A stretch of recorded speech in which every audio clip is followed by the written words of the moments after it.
நற்பணி மன்றத்தினர் நடத்தக்கூடிய இந்த சீரத்துல் நபி விழா மிக சிறப்பான முறையிலே நடப்பதற்கு அல்லாஹு தஆலாவிடத்திலே துஆ செய்தவனாக எனது சிறிய உரையை ஆரம்பம் செய்கின்றேன். நபியினுடைய பிறப்பை, நபியினுடைய வாழ்க்கை முறையை, நபியினுடைய முஅஜிஸாத் அற்புதங்களை ஏதோ ஒரு குறிப்பிட்ட மாதத்திலே, ஒரு குறிப்பிட்ட நாட்களிலே சொல்லி முடிக்க முடியாது. பெருமானார் ஸல்லல்லாஹு அலைஹி வஸல்லம் சொன்னார்கள், அத்தீனு நஸீஹத், தீன் என்பது உபதேசம் என்று சொன்னார்கள். உபதேசம் என்று சொன்னால் என்னுடைய உபதேசமா உங்களுடைய உபதேசமா அல்ல, பெருமானார் ஸல்லல்லாஹு அலைஹி வஸல்லம் உபதேசம் தான் தீன். நபியுடைய உபதேசம் இல்லை என்று சொன்னால் தீன் கிடையாது. தீன் என்றாலே நபியுடைய உபதேசம் தான். வருடம் முழுக்க 365 நாட்கள் நபியினுடைய உபதேசத்தை சொன்னால் கூட நிறைவு பெறாது. நபியுடைய உபதேசங்கள், நபியினுடைய இல்ம ஞானங்கள் அது ஒரு கடல் போன்றவை. நாம் கேட்ட ஹதீஸ்களோ, நாம் சொன்ன ஹதீஸ்களோ கடிகையிலும் பல மடங்கு சிறிதானவை. நாம் தெரிய வேண்டிய எத்தனையோ உபதேசங்கள் நிறைய இருக்கிறது. கண்ணியக்க மிக்க மோமின்களே, அல்லாஹ் தஆலா குர்ஆனில் சொல்லுகிறான், வமா அர்ஸல்நாக இல்லா ரஹ்மத்தன் லில் ஆலமீன். அண்ணன் பெருமானார் ஸல்லல்லாஹு அலைஹி வஸல்லம் அவர்களை அகிலத்தாருக்கு அருட்கொடையாக அனுப்பினோம் என்று சொல்கிறார். நமக்கு அல்லாஹ் தஆலா பல நிஅமத்துக்களை வழங்கியிருக்கின்றான். ஒன்றல்ல இரண்டல்ல. வஇன் தஅது நிஅமத்தல்லாஹி லா துஹ்ஸீஹா. அல்லாஹ்வுடைய நிஅமத்துக்களை கணக்கிட்டு எண்ணி முடிக்க முடியாது என்று அல்லாஹ் சொல்கிறான்.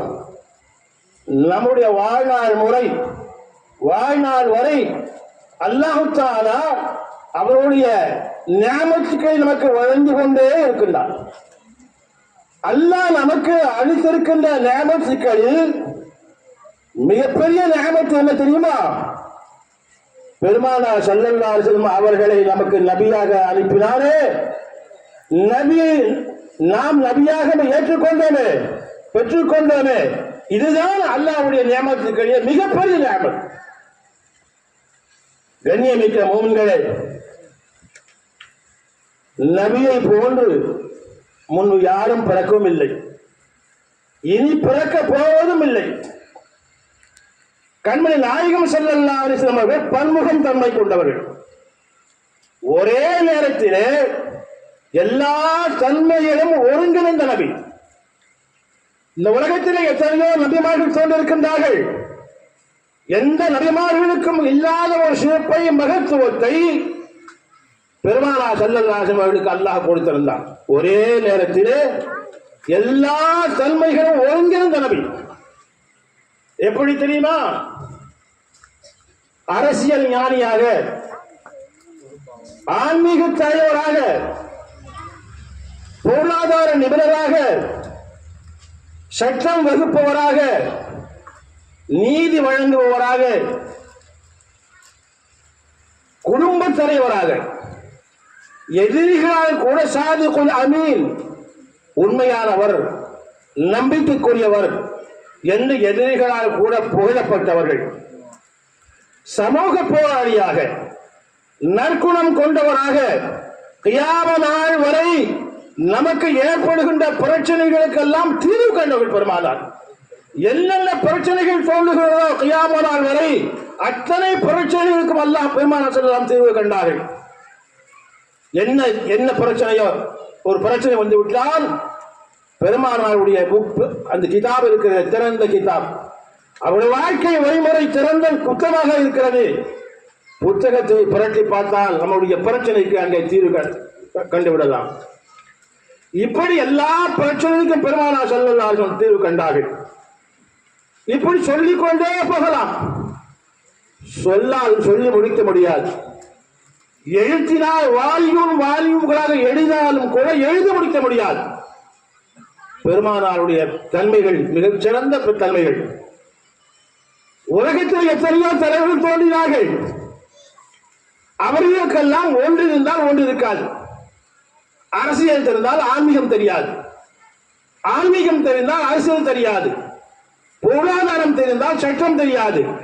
இப்படி ஒன்று தெரிந்தால் ஒன்று தெரியாதவர்களால் தான் எத்தனையோ தலைவர்கள் வந்து போயிருக்கின்றார்கள்.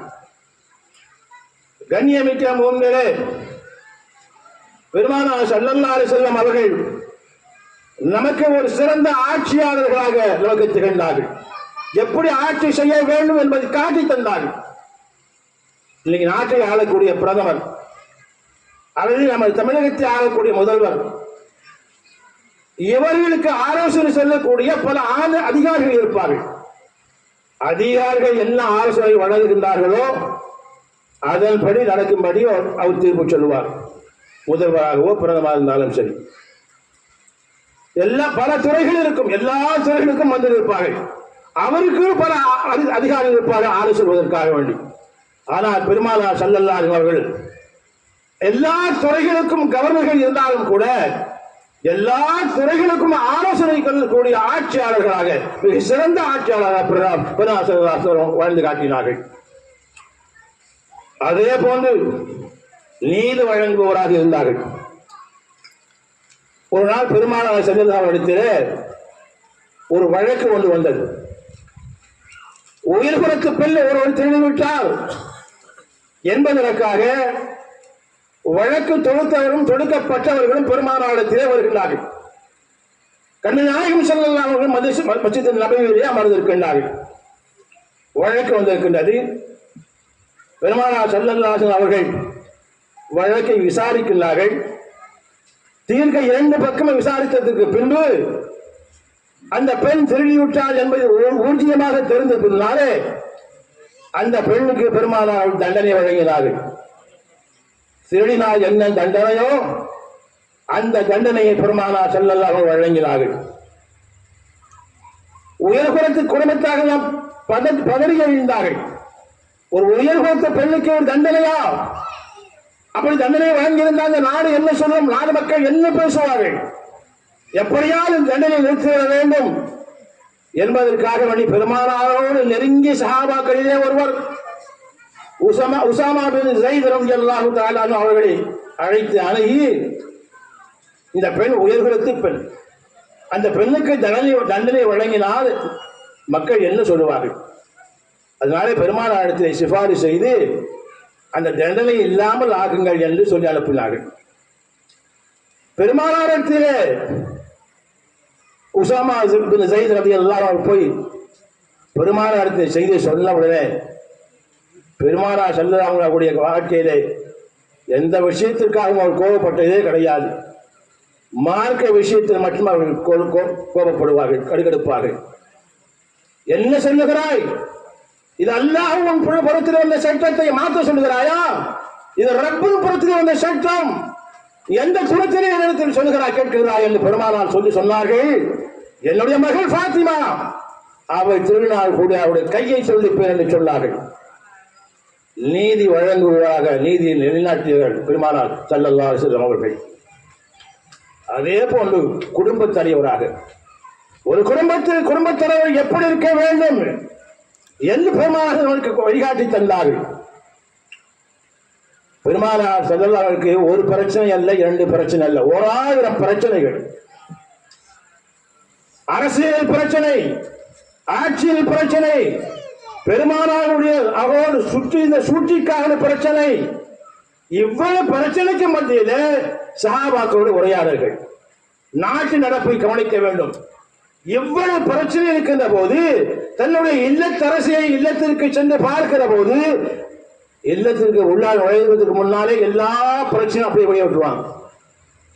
பெருமானார் ஸல்லல்லாஹு அலைஹி போறாங்க, வீட்டு உள்ளார போவாங்க. ஒரு சஹாபி ஆயிஷா கேட்கிறாங்க, பெருமானார் வீட்டுக்கு வந்தா எப்படி நடந்து கொள்வார்கள்?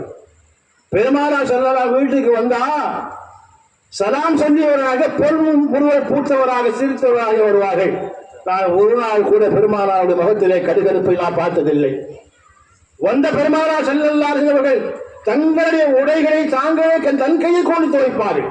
ஒரு பெரிய ஆட்சியாளர், இன்னைக்கு ஒரு முதல்வர், அவருக்கு எத்தனை பணியாட்கள், அவருடைய வேலை செய்வதற்கு எத்தனை ஆட்கள். ஒரு மிகப்பெரிய ஆட்சியாளர் பெருமானார் ஸல்லல்லாஹு அலைஹி அவர்கள் தங்களுடைய துணிகளை தாங்களே கையில் துவைத்துக் கொள்வார்கள். வீடுகளை பெருக்குவார்கள், வீடுகளில் உள்ள சாமான்களை கழுவி கொடுப்பார்கள். மாத்திரமல்ல, பெருமானார் இடத்தில் கேட்பார், ஆயிஷா உன் சமையலுக்கு நான் ஏதோ உதவுமா என்று கேட்டு கேட்டு காய்கறிகளை நறுக்கி கொடுப்பார்கள் என்று ஆயிஷா நாயகி சொன்னார்கள்.